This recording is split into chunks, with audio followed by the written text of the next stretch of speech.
Greetings and welcome to the Richard Dolan Show, where every week we fight the good fight. Very happy to be here with you. I've had a long-standing interest in international UFO UAP reports. If you've been following me for any amount of time, you know that. And about a week ago, the news was filled with reports about how the AARO, that is the All-Domain Anomaly Resolution Office, had their own UFO or UAP hotspots map. Here's an image of the one that was on the AARO site. You may have seen this. A couple of spots here. You got the western coast of California, the east coast off of mid-Atlantic. You've got a little bit of northwestern Europe, the Middle East, and Japan were the big ones that got a lot of attention at the time. And I thought, okay, you know what? Nothing against any of those regions as far as hotspots go. All of them have had significant UFO, UAP activity over the years. There was a lot of attention on Japan specifically in the news as a result of that. There was connections apparently with the cities of Hiroshima and Nagasaki connected with UAP sightings. That's interesting. I'm certainly not denying that. And Japan in general is absolutely an area where there's been much UFO activity recorded over the years. But here's the thing about the AARO report. It's really just bare bones, and it's not really an accurate map of UFO activity. It just is not, of hotspots. And in fact, Sean Kirkpatrick himself stated that the major determination in finding those locations for hotspots was simply because that's where they had their platforms for detecting activity.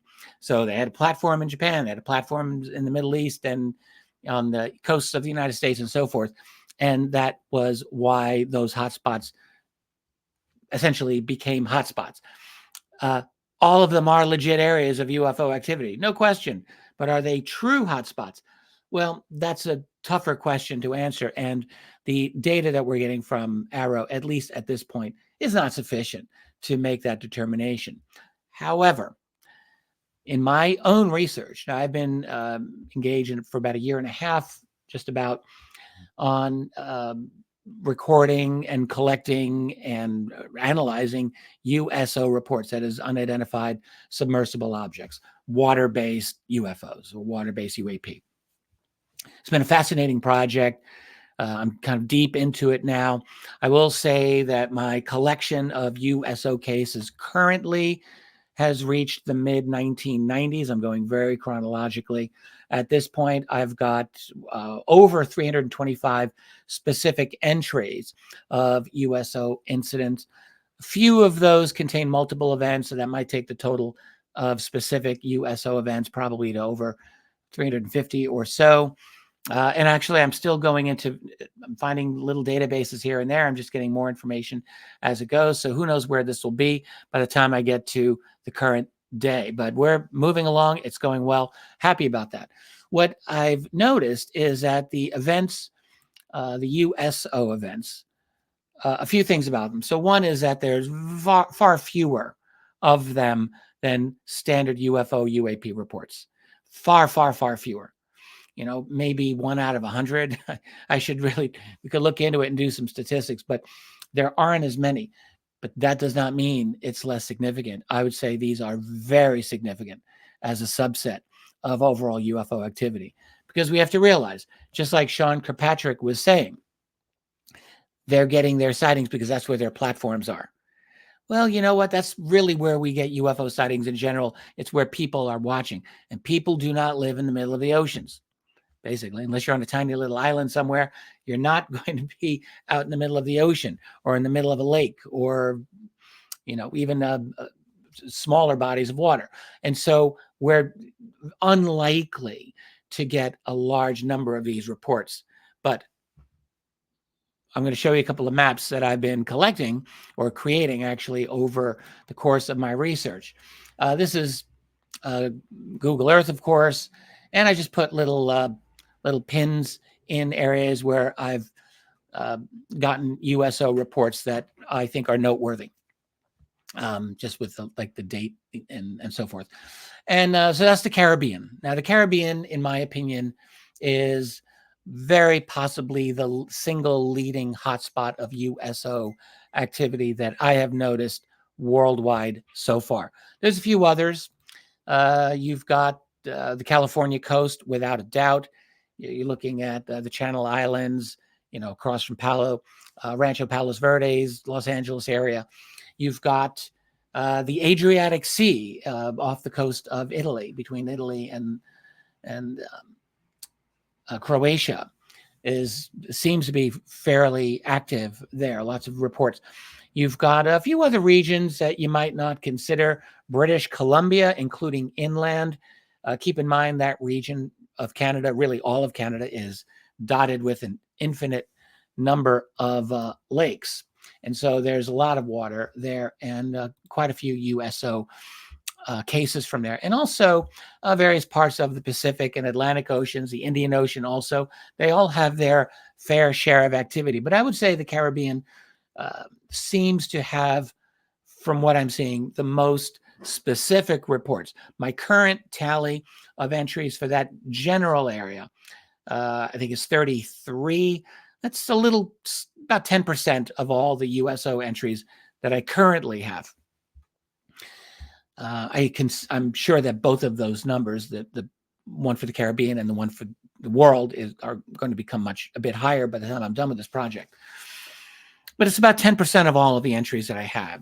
And actually, considering that the Caribbean seems to be the biggest hotspot and that it's only got 10%, that actually, I think, says quite a lot for the dispersed nature of the USO phenomenon. So for this program, I do have a couple of specific incidents that I will show you. Got some maps, got some bullet points and all of that might be useful for you. But I wanted again to show you these cases on the map here once again. I've got a couple of specific close-up areas as well I'm going to show you. But you can almost see, even on this map here, that the island of Puerto Rico really dominates the region for USO reports. Here we go over to the on the western side. You're at the Bahamas. That's north of the Caribbean, I'll grant you, but I'm including it. It's close enough. I think it counts. You see there's Cuba, there's Haiti, and the Dominican Republic. Over to the bottom right there is Puerto Rico. We'll get to that in just a moment. Here, this is the northern coast of Venezuela. That's also the Caribbean, of course. And there were a flurry of sightings that I collected.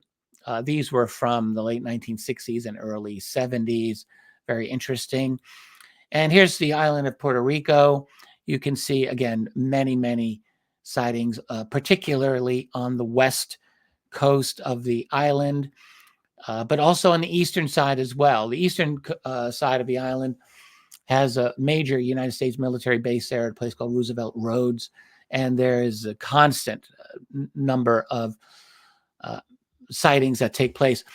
Keep in mind, these are just USO sightings. There's many, many UFO or UAP aerial sightings that I have not listed on this. There's just so many of those. But these pins on the map are specifically of objects seen in the water that are essentially inexplicable. So, in fact, let me just zoom in a little bit more on Puerto Rico. You can get to see that a little bit better. There's just a lot. But you'll notice a few things when you see these maps. In the case of Puerto Rico, these are all right off the coast, obviously, because that's where people live. People don't live out in the middle of the Caribbean Sea. They live on the island itself or on some other island in the Caribbean. And so their sightings are going to be from the coast. And that's the case, of course, with the Caribbean in general.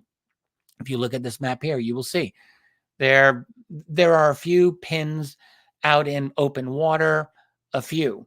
Those are typically ships, obviously ships at sea, whether civilian or more often Navy ships. And yes, they will have sightings out in the middle of the water. But for most of these sightings, especially by just ordinary people, they're not going to be out that deep into the deep waters. They're going to be generally in residential areas where they live and looking out into the ocean. And so why is that important? Well, this is exactly along the lines of what Sean Kirkpatrick was essentially saying about the AARO collection of UFO hotspots or UAP hotspots. You get the sightings where your platforms are, and it's really the same with these USO reports. You get the sightings where, in this case, the eyeballs are, where people are inclined to see them. And so what should that tell us? Well, one thing it tells me is that very likely we are seeing a very small proportion of the actual water-based activity that is occurring on this planet of ours. Of course, it has to be that way. I mean, you just see it visually, and it makes it very, very clear. All of those pins are water-based UFO sightings or USO sightings, and they're all pretty close to the shore because that's where people are going to see them. So it matters because when we really want to understand this phenomenon, one thing you'd think we would really want to know is how much activity is going on. And we've really never been able, in my view, to have an accurate assessment of the total volume of UFO, UAP activity that's going on in this world. I mean, you think about the nature of most UAP sightings in general. They're typically furtive, they're quick. You just as easily could have missed it as seen it. Go through reports of one of my favorite websites, the National UFO Reporting Center, and you'll see people will see them almost by accident. Go outside, you can't sleep at night. You look up, wow, what's that in the sky? Or you're outside walking your dog and something out of the corner of your eye, you notice, you look up and you think, what is that? And then the next thing you know, it's not there. Sometimes people have more crystal clear sightings, but even those are usually not lasting for a very long period of time. These objects and the intelligences that are behind them act with definite intention, and seems to me they, generally speaking, do not care to be seen, and they will take measures, maybe not extreme, but usually sufficient measures, seems to me, to avoid detection, at least by ordinary people. That's how it looks to me. So when we have a sighting, it's quick. So what could that tell us? Well, there may very well be, and I think there is, significantly more UAP activity in this world than we are really recognizing. I mean, and it's a very difficult thing even to figure out how much is going on. You go to the main websites that exist that collect these reports, and I've been saying this for years. North America, you're basically looking at about 10,000 or a little bit more than 10,000 raw reports per year for North America alone. Now, that's US and Canada, Mexico, different language. I'm not including them. But for the English part of North America, about 10,000 sightings per year. Now, we're not saying all of those are alien craft or even anomalous. Obviously not. And figuring out the percentage of legitimate UFOs is never going to be an easy thing to do. But I try, and I'm sure many others try. You go through the reports, you read through them. Which ones make you say, wow, which ones don't? And so I've been trying to figure this out for a long time. What's the general likelihood of, the probability of number of UFO reports worldwide? Could it be more than 1,000 legit UFO sightings a year worldwide? Oh, yes, I think it's more than that. Could it be more than 5,000? Yes, I think it's more than that. My estimate at this point is that you're looking at tens of thousands minimum of genuine UFO sightings around the world every year. I've talked about this in other videos. I'll skip all that detail in this case, but this is what I currently think. It's tens of thousands. It could be 100,000, but we'll just say tens of thousands. But then you're at the point of asking, admittedly, a non-scientific question, but still important. How many are we not seeing? And that's why I showed this map here, just to give you an idea visually in terms of USOs. It does seem obvious that we are limited, obviously, by our geography and our ability to see certain things. And we can't see these things if they are in the middle of the Caribbean Sea or the middle of the Pacific Ocean or what have you. So I think that there's a substantial amount of activity. That's my hunch. And I'm just being honest, it's a hunch. I can't say I've determined this mathematically or scientifically, but this is what it looks like to me. So I think it's been useful just to kind of see these USO cases on a map, because I think it does give that sense that, yeah, we're looking at a phenomenon that is very likely vastly, vastly larger than even what we suspect. So, yeah, it's an interesting thing to consider. It's like, once again, it's great that we're discussing UAP, UFOs more openly in our society these days. Absolutely, it's a good thing, but we have a long way to go. We have a very long way to go. So, let me go over a couple of cases here just to highlight what this is all looking like to me, just to give you an idea specifically of the situation. Let me go to a map here. This is the Puerto Rico map. This is a very interesting book here by a researcher named Scott Corrales. He's absolutely one of the leading UFO researchers of Latin America region. This is his book from 1998, High Strangeness in Puerto Rico. It's only available as a used book. You may have to spend a lot of money to get it, but it's a very fine book, and he did a nice job in collecting a lot of these cases. I'm going to just describe two out of that book, which are clear USO cases, and then I'm going to do a third case, which is not strictly speaking a USO case, but it is a United States Navy case that took place at sea that involves a very low UFO or UAP. That's, when I describe it, you'll see this is a very noteworthy case to describe indeed. But let me do this first one here. So we're talking about a little island between Puerto Rico and the Dominican Republic. It's called Isla de Mona, or Mona Isle. It's tiny. I think it's like 5 miles in diameter. You can see between Puerto Rico here and the Dominican Republic, there's a little dot, a pin. That's Mona Isle. And we can zoom in a little bit there. And in March of 1977, I tried to draw this out here for you. I think I've got the approximate region where this USO was seen. Now, so Mona Island, as you can see, it's a tiny island. It belongs to Puerto Rico. And this is written up in a Puerto Rican newspaper called El Nuevo Dia, written about by Scott Corrales, and several others as well have written about this. So there's a representative in the Puerto Rican House of Representatives. I was not able to find his photograph, but his name was Luis Munoz Arjona. And he, I think I would say, very clearly appears to have seen a USO while piloting a rented plane. He was flying to Mona, Isla de Mona, where he was going to meet with members of the Natural Resources Commission of Puerto Rico. Mona Isle, there's no population there, but it's important enough. It's got natural resources, and that's what he was going there for. So he was with, on this airplane, he was with his wife, and there were several other people working with him too. There was a few people on this plane, fairly small aircraft. And let me go over I've got some notes here, which I will just share with you. You can look at these, the bullet points here.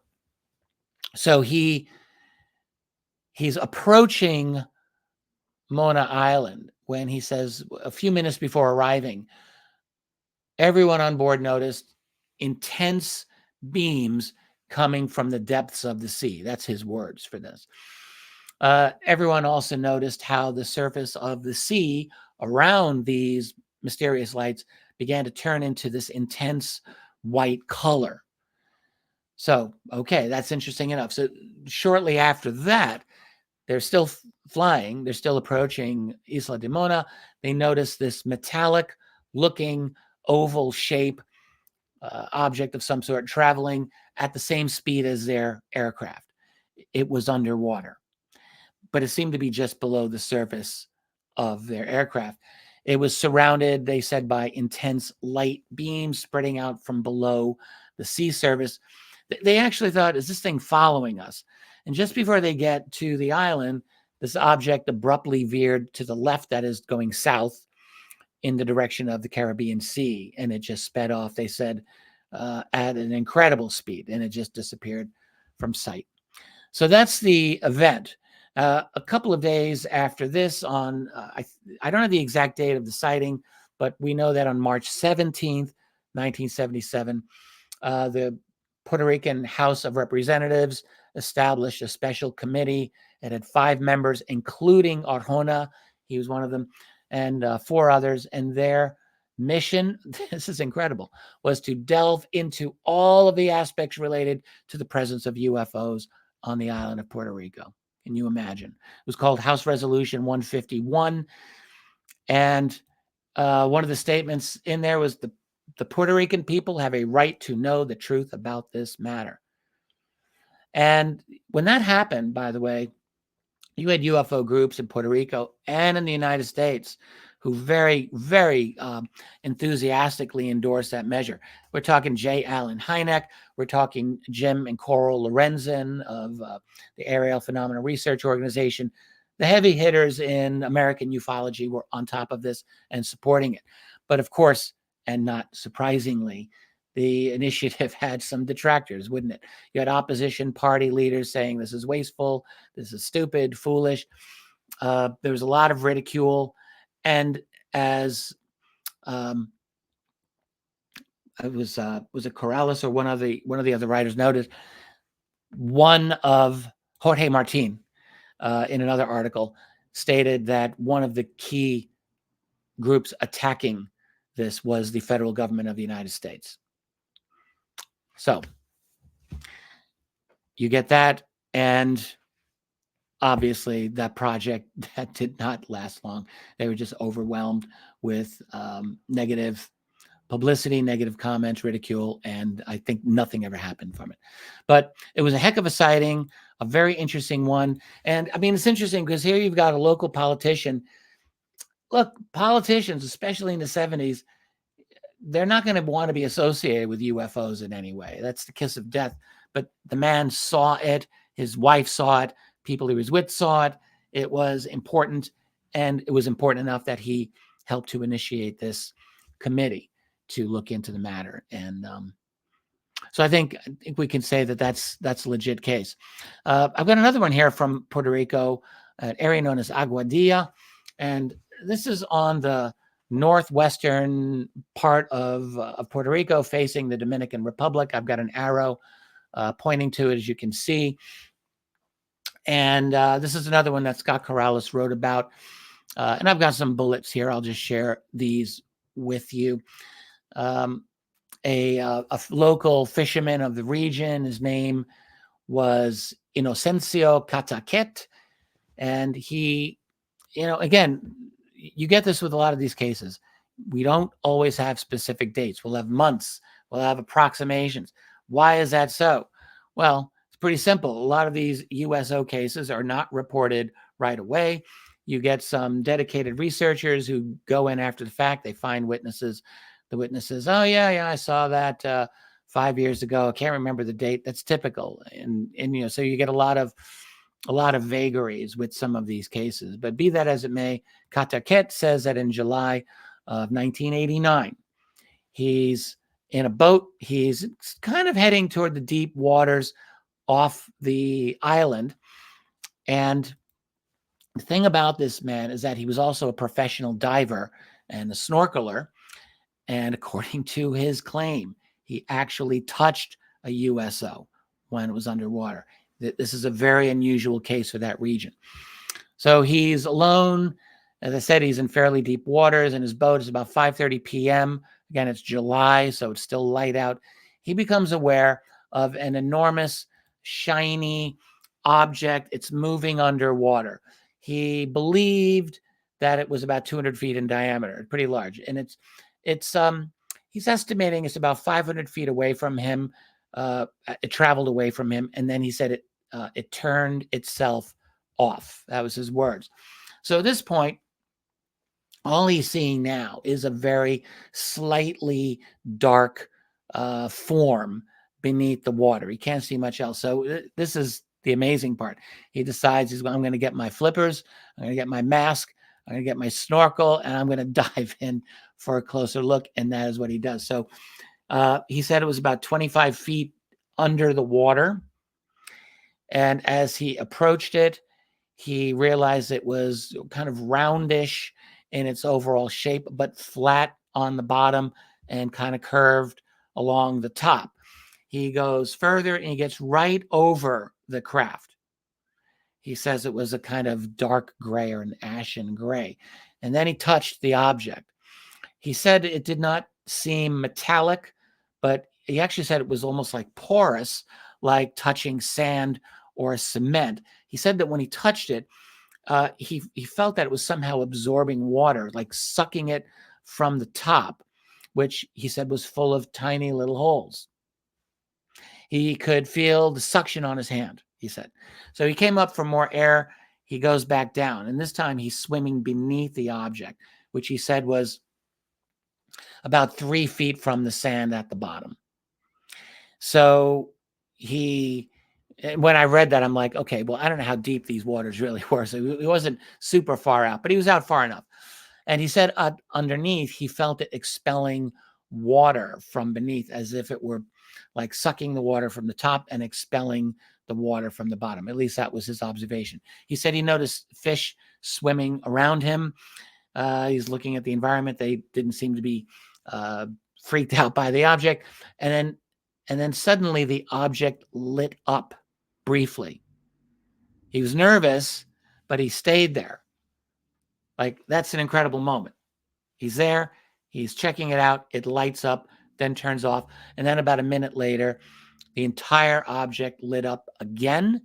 And it made this, what he said was this unpleasant squealing type of a sound. He said, as if you were stuck inside a bell and you could hear this sharp vibration. That's how he described it. The water started to heat up and the fish left. And he decided to leave too. So he got up to his boat. He said, after I got out of the water, I turned and I saw the thing moving away really fast underwater. After a while, I looked toward the horizon and I saw this tiny little point of light rise from the water and head straight up, vanishing in the sky. All right, so that's his story. It's an incredible story. You can choose to say, I totally believe that, or you can choose to think, well, it's, extraordinary claims require extraordinary evidence, and we don't have it for this. That's true.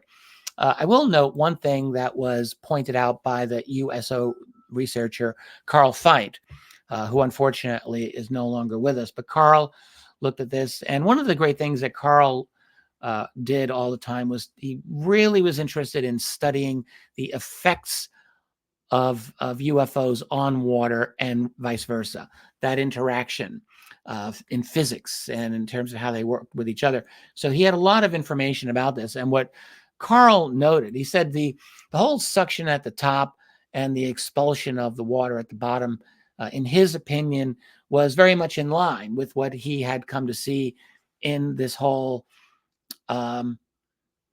area. So he said then he didn't think that the water entered the UFO, but was a product of the field around the object and it's the movement of the object itself.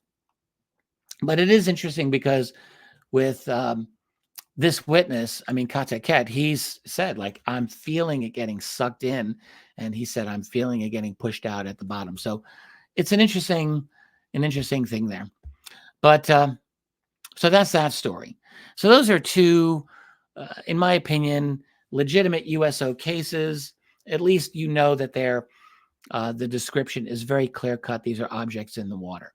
And by the way, that last case does seem, yes, a bit extraordinary, but I simply will point out, again, you look at the map here of Northwest Puerto Rico and the Western Shore in general, and you see there's a lot of sightings of these types of phenomena off the coast, particularly the western coast of Puerto Rico.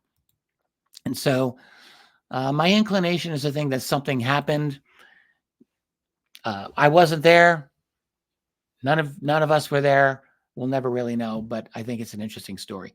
Now, here's another one that comes from a gentleman that passed away not too long ago, and this was Chester Grzinski of the United States Navy.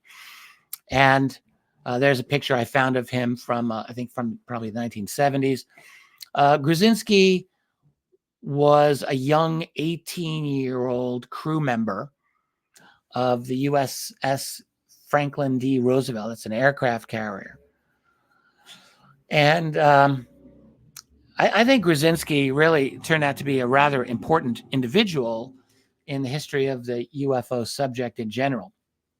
And I'll get into all of that, why. And you can see I've got a link, or at least where his digital archives are, where anyone, you can go through them. But Grzinski was aboard the USS Franklin D. Roosevelt. They were cruising the Caribbean near Cuba, he said. And in fact, I found this on a map, and well, I placed it on a map, and I don't know that this is the exact location where it was. I placed them somewhat south of Cuba, a little to the west of Guantanamo Bay. For all I know, they could have been even farther west than that, maybe toward the Cayman Islands. But be that as it may, this is, I mean, roughly speaking, I think the sighting took place probably not far from where I've got it located here, maybe a little south of Cuba in the Caribbean. So according to Grzinski, it's October of 1958. He's down below when he was told, go topside to see something strange. He goes up, and he's an 18-year-old kid here. He's astonished. He sees this spherical, what he calls a bright white ball of light, maybe 75 to 100 feet in diameter. That's a pretty big size. When you go through U.S. Navy reports of UFOs or sometimes USOs out at sea, you get reports of these spherical objects. Sometimes they're kind of an orangey, golden color, but in this case with Grzinski, it's just bright white. So he's watching this thing. And by the way, there's a drawing of this, which let me just show this to you, done by William Scott, according to Grzinski's description there. And you can see it's not a perfect sphere ultimately when you get, because the object starts moving directly toward the ship. It's becoming bigger and brighter, and he watches it. It turns different colors, reddish, orange, and he starts feeling heat on his face. And while this is going on, the sailor on watch is yelling into the intercom for an officer to get up on the deck. Meanwhile, the object's approaching the FDR closer and closer, and you get to see a shape, and it looks like it's somewhat cigar-shaped, and that's where you see this image here. It's becoming a little more elongated. It's floating midair for several minutes. It's a long time. Grzinski's looking at what would appear to be like windows along the side of the craft, and this is where it gets crazy. He believed he saw beings inside. His statement to that effect is, I could see silhouettes of figures looking at us. They had no features, he said, and you could tell they were not human. That was his statement on that. Now, all right, it can often be the case, when witnesses, when a witness claims to see that they see a being in a craft, that might make them seem less believable to a lot of people observing reading the report. I will just say I have read many accounts of witnesses who claim that they saw beings in craft that struck me as absolutely perfectly believable. Many. You got to get into the details and you got to look at the account. But no, a lot of these people I think are totally believable. It's crazy, right? See beings in a craft. How can that be? But it has happened. People have reported this more times than you might think. And here's Grzinski reporting it as well. So they were humanoid, but not human, apparently. So he was pretty conservative about a lot of it. Like, he never said that he received any telepathic messages. He never tried to build up his own experience in some grandiose manner. He just saw what he saw, and that was it. So even so he's looking at these figures and he's on the deck. It did not last much longer after this. He said the bottom of the object turned cherry red, and then he said it vanished in a flash. That was it. Exactly how it vanished, did it just disappear somehow, or did it rapidly accelerate away, is not completely clear to me, but he said it vanished essentially instantly. So maybe it just vanished. So here's an interesting follow-up to that event. The crew members who shared their accounts, not Grzinski, he didn't apparently, but other crew members who did, were transferred to other assignments, other locations.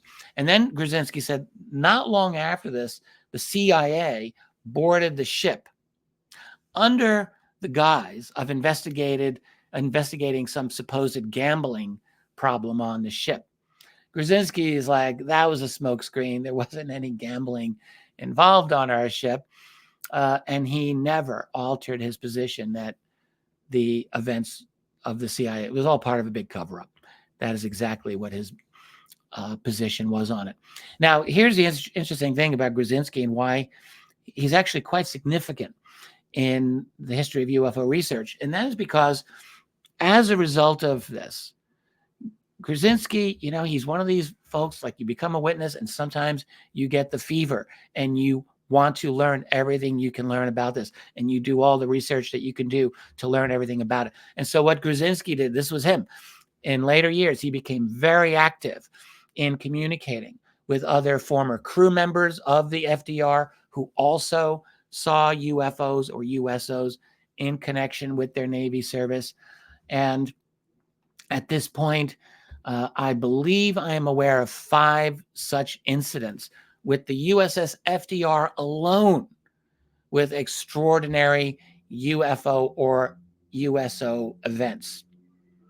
Quite a few. I mean, that's 5 that we know about. One of them was a famous one from 1952. I think it was the first major NATO naval exercise. It was in the North Sea. And a little bit beyond, it was called Operation Main Brace. That was in September of 1952. That was written up by folks like Edward Ruppelt back in the 1950s when Ruppelt was with Project Blue Book. So Main Brace, Franklin D. Roosevelt was there for that. It was involved in that. And then there were 4 other events at a minimum in which the USS FDR was involved in a significant UFO or USO event. This one with Grzinski being one that of them, but there were more. So, we've got, we're just scratching the surface here. I think you can probably understand these cases are interesting. They are fascinating. And, essentially, after all these years, they're not just unidentified. They're really unacknowledged in our society. These cases have received essentially no attention from our society, exactly like countless other stories, whether in the Caribbean or in literally any other part of the world. They startled and shocked their witnesses who reported what they saw and basically spent the entire remainder of their lives trying to assimilate what happened to them, what they saw. And undoubtedly, for probably every one of those witnesses, I'm just going to go out on a limb here and I'm going to say those sightings were probably the single most dramatic event of their entire life. right? And yet it's as if none of it ever happened, because that is the power of UFO secrecy, of government denials of this most extraordinary phenomenon. Now, today we can see there are some changes, a few, yeah. But what about cases like the ones I've discussed here, or so many others? This is why I continually find myself talking about how we, as a society, do not have a proper appreciation of the vast quantity of genuine UFO or UAP sightings that occur around the world. The quantity is a very important factor. And in the case of water-based craft and USOs, we see an entirely different and important dimension to this problem that must be addressed. And it raises many questions. And I've got a few of them I'm going to show you in just a second, because I would say, because even though USO reports are a tiny fraction of overall UFO reports, you got to ask, as I was wondering earlier, how many USO events are there really? Because I think the number is very probably a lot higher than we think. Here's just a few questions that I am thinking about when I look at this subject. It's like, where are most of the USOs being reported? That's something that I'm actively looking into. And as I state, the Caribbean is one important area. There are others. Two, what are their patterns to their activity? Three, what do they appear to be doing when they are observed? Are we able to infer what their actions are or what their goals are based on what we are seeing and witnessing? Are they helpful? Are they indifferent? Or are they a potential threat, or some combination thereof? And finally, and I'm sure there's a million more questions you can ask than this, how can people pry USO secrets, or UFO or UAP secrets for that matter, but here, USO secrets, out of the United States Navy and out of the United States national security system? For starters, some pretty worthwhile questions.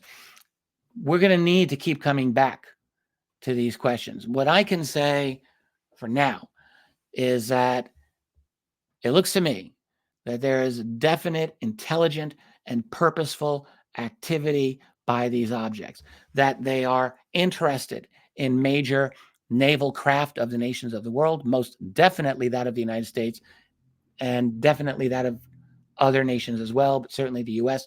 Also, that they have the ability, as I've seen in other reports, not all mentioned here, by the way, but they have the ability to disable more or less any and all equipment that they wish. And that includes aboard major United States aircraft carriers. They've done that. But they do not seem to have a noted history of aggression against people or military activities in general. I think that has to be stated. I've not seen that. And that they could very well have an established, advanced infrastructure within the great bodies of water on this planet. I know that's an astonishing thing to say, but there it is. I think we have to consider that as likely. I would say also that whatever they are doing here, that it appears to be something that they consider to be important. And it makes me wonder why this secret must be kept. Well, of course, this is something we all think about. I've been thinking about it. And you wonder, is it the USO secret by itself that is the thing that must never be discussed, or is it that opens the door to other elements of the UFO UAP topic in general that must not be mentioned? I don't know. Well, be coming back to that. I'll be coming back to that issue, I have no doubt, many times before all is said and done here. Well, that's all I've got for you for this program. As always, I am grateful for your support. Please do like and share this video if you think it was useful, and subscribe to my channel and select notifications if you don't want to miss new programs. If you really like what I do, please do consider joining my website, richarddolanmembers.com, where I do this sort of thing all the time. And that's all for today. Thank you for being here with me. Thank you for all of your support. See you soon. Let's keep fighting the good fight. Later.